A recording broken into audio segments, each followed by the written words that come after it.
Every luxury fashion girl starts their video with their coffee brewing. I don't think it's that interesting of a shot, but here you go. Good morning and happy Breyerfest, everyone. I am obviously not there, but you knew this if you've been watching my videos. I am attending virtually, so I decided to document my experience. And my experience thus far is I have to wait about 40 more minutes for there to be anything on the live stream. So until then, I am anxiously looking through some of the accounts from people who are there on the ground. I've already seen one report of what the surprise horse may be, and if it is what people have reported, I think that's kind of exciting, even though, is it too early for gripes? Probably, but one gripe that I have so far is that when you do attend online, you don't find out what special runs you've been chosen for until the store opens at 11. So I have no idea what I will be able to get. I did put a surprise horse as, I think, my second choice. I'm pretty sure my first choice was the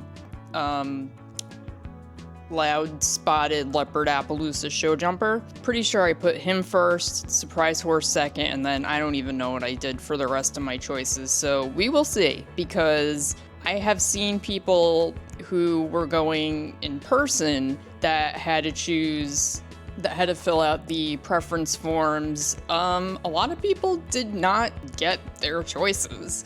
So we'll see how that turns out for those of us that are online this year. I will try to make it so this video is not just you watching me stare at a screen the entire time, because that's going to get old real fast. I will say that we have something different planned for this weekend that will bring us out of the house. There's no real replacement for going to the Clarion, and what we do have planned is not exactly close, but I guess in some way related. I don't know. It'll make sense when I post it, I promise. But yeah, for now, I am just going to hang out, drink my coffee that you got to see brew, and wait for the live stream to start at 10 a.m.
There's something you can't do at Breyerfest.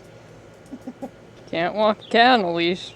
I mean, I guess you could, but that might be a bit chaotic. So we'll do this for a little bit. Well, it might be hard for me to hold the camera and the leash. We'll see. It's not like he usually goes too far. No. Definitely not as hot a day here. I think it's in the 70s. 77, yeah. So, cloudy. Pretty comfortable.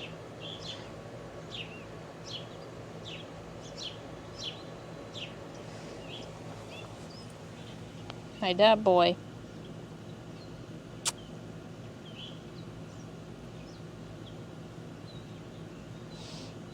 We really like to sniff these bushes. Yep. It's one of Larry's favorite spots. The yard.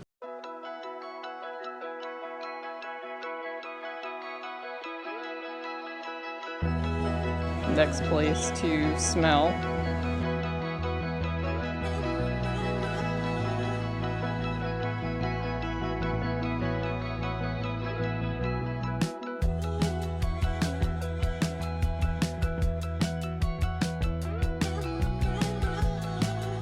No, we can't go over there anymore, Larry. No, he lives nearby.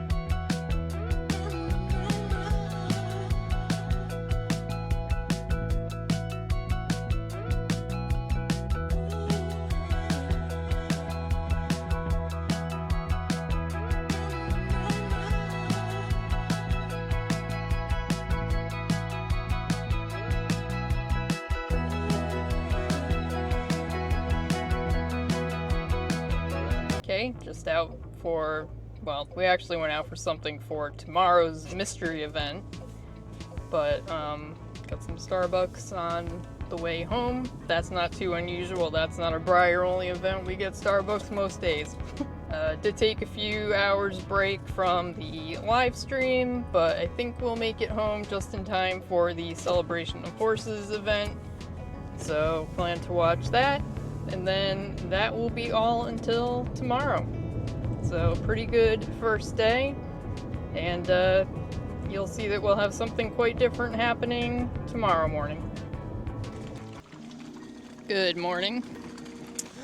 So yeah, we are not exactly replicating the Clarion experience today. That would be pretty impossible to do. But we are on the hunt for horses, amongst other things. Except we are at the Brimfield Flea Market in Brimfield, Massachusetts. So I've heard some of the vendors are being kind of picky about videotaping. Yeah, people have been getting yelled at. Yeah, I don't really intend to get yelled at, so I will try to take some video if possible. But if not, I will just take some photos on my phone and then make it into a montage. But if I do pick anything up, you will be sure to see it when I finally make my haul video. Alright, that's all for now. Alright, so we've been here for, I don't know, like 3 hours, and I have found exactly one Breyer. He was in the box was kind of wrecked, but it was also a chief of 4 Mile, and he definitely had not been in good temperature conditions because that is a commemorative edition that has the number on the belly, and his number was so blurred that you couldn't even make out what it was. There was just a purple smudge on his stomach, and he was also still like $45, so I wasn't gonna buy him. Other than that, I've just seen a bunch of horse-shaped objects, but no actual model horses. So we're not done. We're taking a break in our car because it's actually very hot here today. We're almost getting the Lexington experience. But yeah, see if we find anything in the last part of today.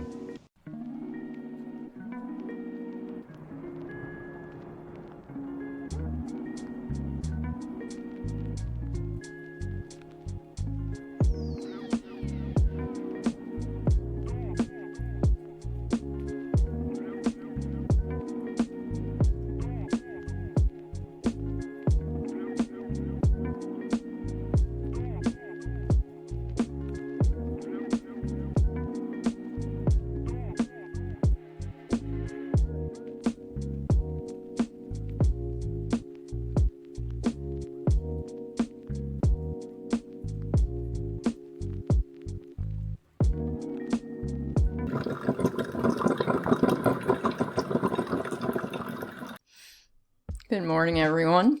It is Sunday.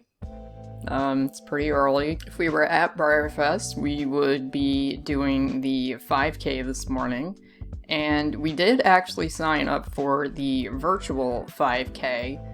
And so we do plan to go running today. However, I don't think we're going to be doing a full 3.1 miles, just because, a long story, but I think we need to stay around the house today, and we have a loop that's like 2.4 miles. Yeah, in any case, it's not really that big of a deal because we didn't get our race packets yet that come with our t-shirts and medals and all that stuff, so we will officially run the virtual 5K at another time once those things come in, but we will go out and do something. To follow up on Broomfield yesterday, because you probably noticed that there was no more footage from that day, we stayed for several more hours after our break, and we explored other parts of the flea market, and I hate to say that it was a complete bust. There was not a Breyer or a Heartland or even a Mark's horse to be found other than that one chief of 4 Mile that I mentioned.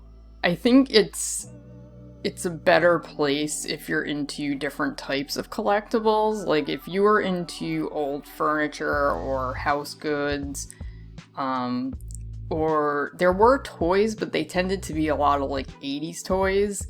If you were into that type of stuff, then it's a great place. Oh, and clothing too. Vintage clothing all over.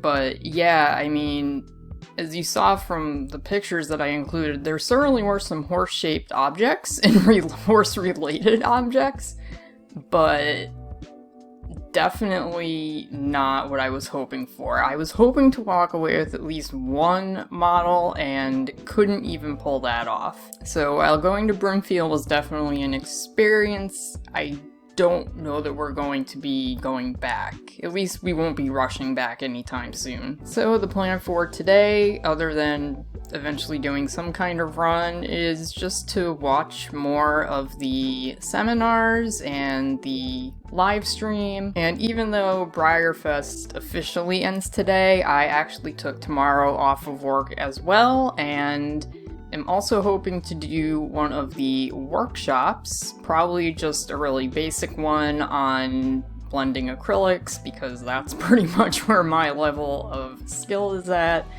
So hopefully I will also be able to pick up some of the items that I will need to do that workshop from at home. Alright, well, I think that's it for now, and I'm sure I will check in later in the day.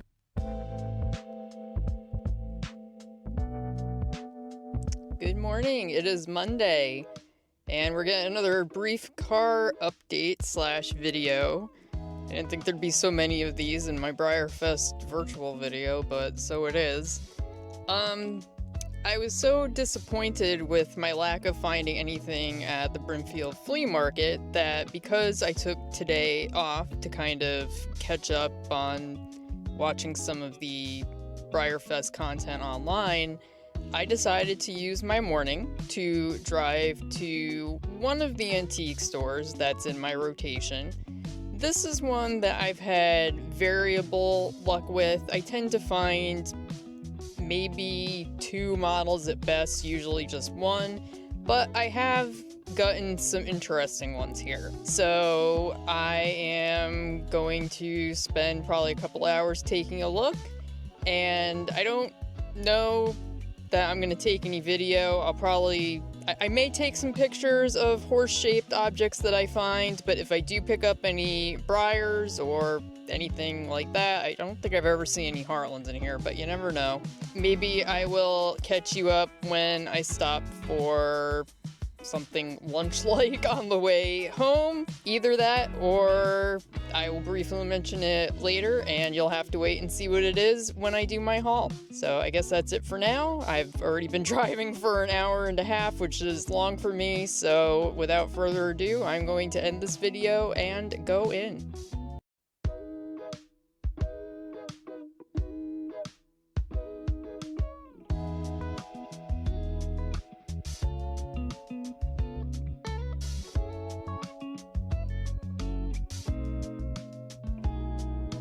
Well, you can probably guess from my excited demeanor how well that trip went. I don't know what happened to all the model horses in antique stores in New England, but they're not here. I did come away with 2 items, 2 of which are horse related, 1 of which definitely is not, but I'll put those amongst my haul, so you'll have to wait to see what those even are, even though they are not model horses, till when I make that video. But for now, I'm gonna finish my fries and then head on home. Okay, it's Wednesday night, so I should probably wrap this Breyerfest video up. I guess I'll start by giving some of my overall thoughts on this year's models, now that we know what all of the variations and the surprise horse are. I saw Totalist come up as a lot of people's guesses, or amongst their top 3 to 5, so it wasn't really that big of a surprise to learn. Now obviously I don't have mine yet. I did end up getting my 2 top special runs. I lucked out that way, and it did end up being the show jumper and then the surprise horse as my number 1 and number 2. And I did just get a single ticket this year, so that was it as far as special runs. And I don't have a Totalist in my collection yet, but I do think it's a good mold, so I guess we'll see how I feel about it once it comes in, once I see which of the many colorways that I got. I wouldn't be mad if it's the deco, but I'm not going to be too sad if it isn't at the same time. I do like that blue roan, but I think he'd be hard to show. I don't know. Guess we'll worry about that when the time comes, if the time comes. I really like the variations we got on the silver model. My cat is looking at me as if I'm insane, by the way. I would turn the camera, but it would mess everything up. Just take my word for it. And I also really like the holographic YOLO, although there is no way I ever would have chosen that model. Even if we had done VIP and we had been in person and I got many more special runs, I believe the Brishin was... it might have been my very bottom model, to be totally honest. However, if I had known that there was a chance of getting a holographic one, that definitely would have changed. Like, the holographic Uffington from whatever year that was is one of my grails that, again, I generally don't feel great about spending over $1,000 on a horse, so I don't know that I will ever have a copy of him. But yeah, I definitely would have done things differently if I knew that there was a chance for him. Regarding these special runs that I am receiving, however, I am quietly hoping that I get the braided version of the show jumper, but I will be happy either way. And if I don't pull that version, I maybe lightly will be seeking him out. We'll see.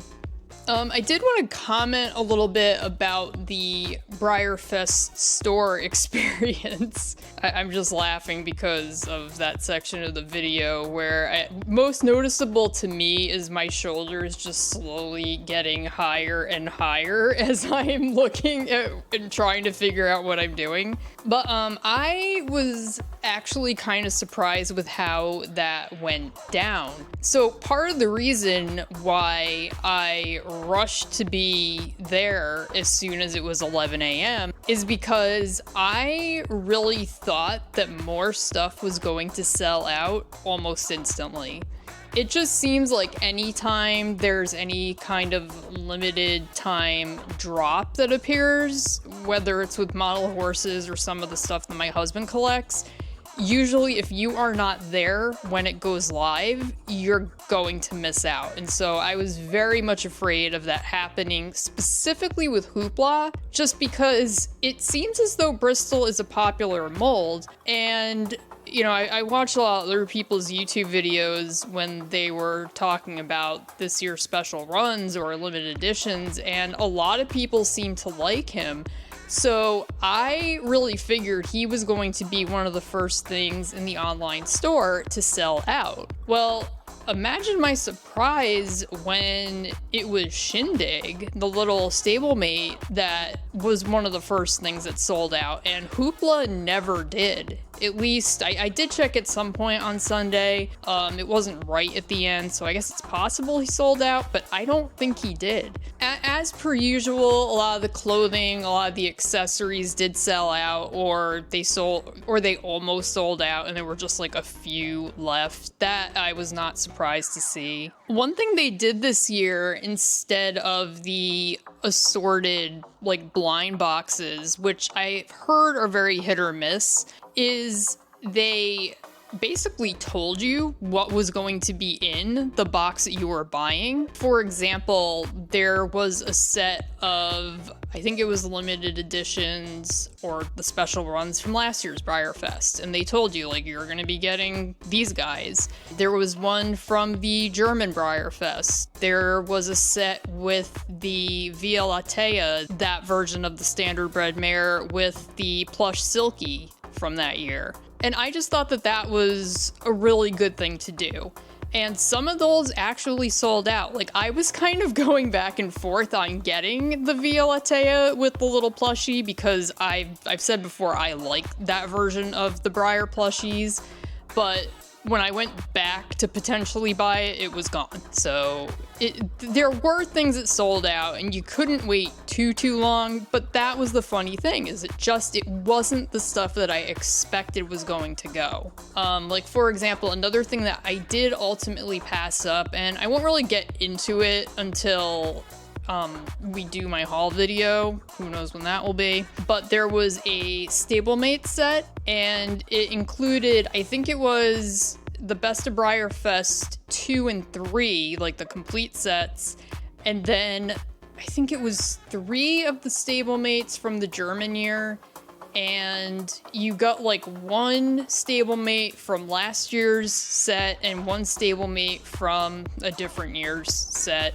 But again, I just really like that they told you this is what you're going to get. You could decide if the money is worth it or not. And I do think monetarily, they were good deals. One of the lots was a set of crystal, and until this year, I had never gotten any of the crystals. I have not even given them a second look. But from what I read somewhere, people said that basically you were getting 3 crystal horses for like the price of 1. So I hope they continue doing that, or taking that approach to blind boxes, because I think that more people will be apt to buy them if they can see what's in them and then take a much more calculated risk.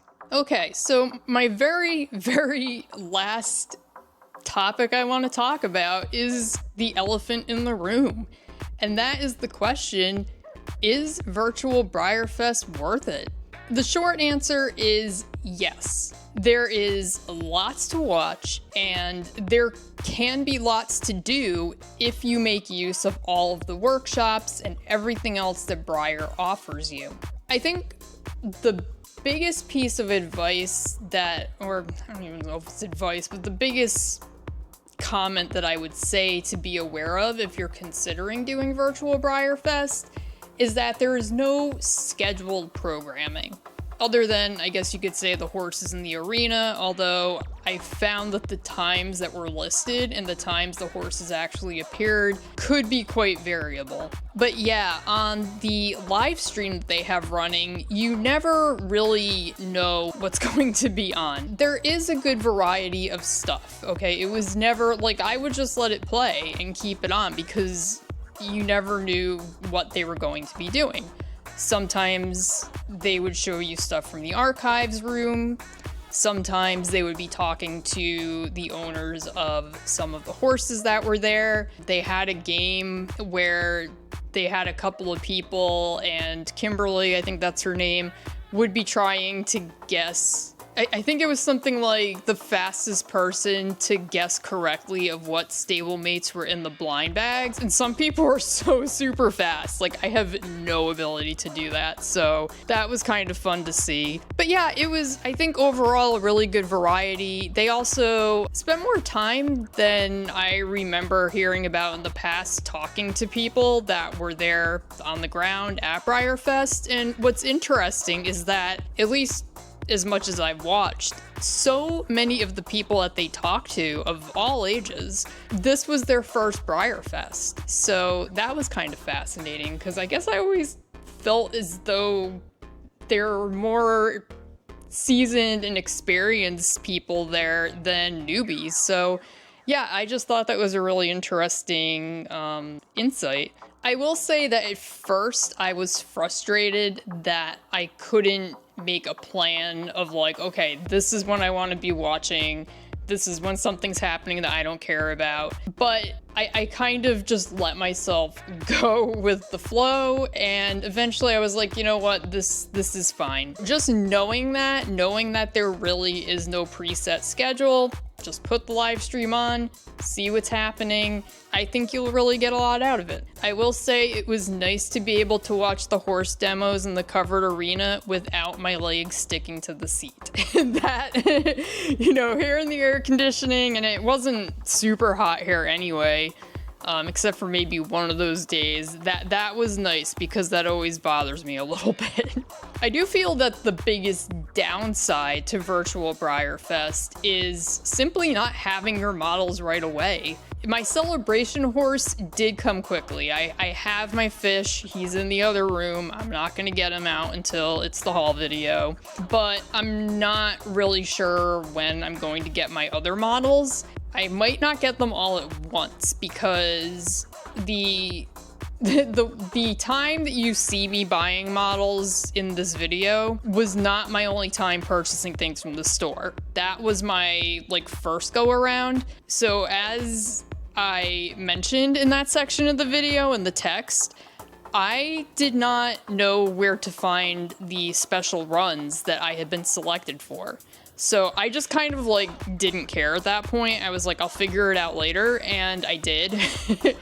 I made 2 different orders through the online store. I do have an email saying that one of them at least has a sticker made, a label made. There's nothing I can do but wait. That's definitely the biggest downside, because it's like I kind of just want to have the things that I ordered. Also, be warned that if you do virtual Breyerfest, there will be FOMO. As Breyerfest draws nearer, if you are in any of the 8 million Facebook groups that are dedicated to Breyerfest or shopping in the Clarion or anything else, you are going to see people start posting about what they're going to have for sale and, this and that. And it can be really tough.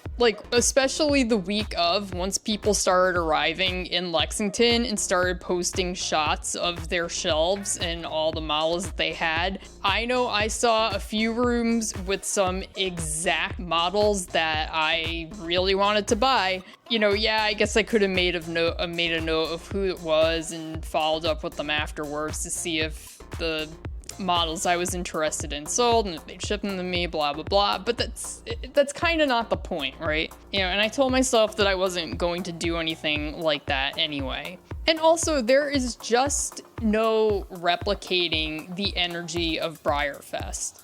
Getting to meet the horses, visiting all of the artists in the artist gallery, bumping around on the school buses that they use as these shuttles.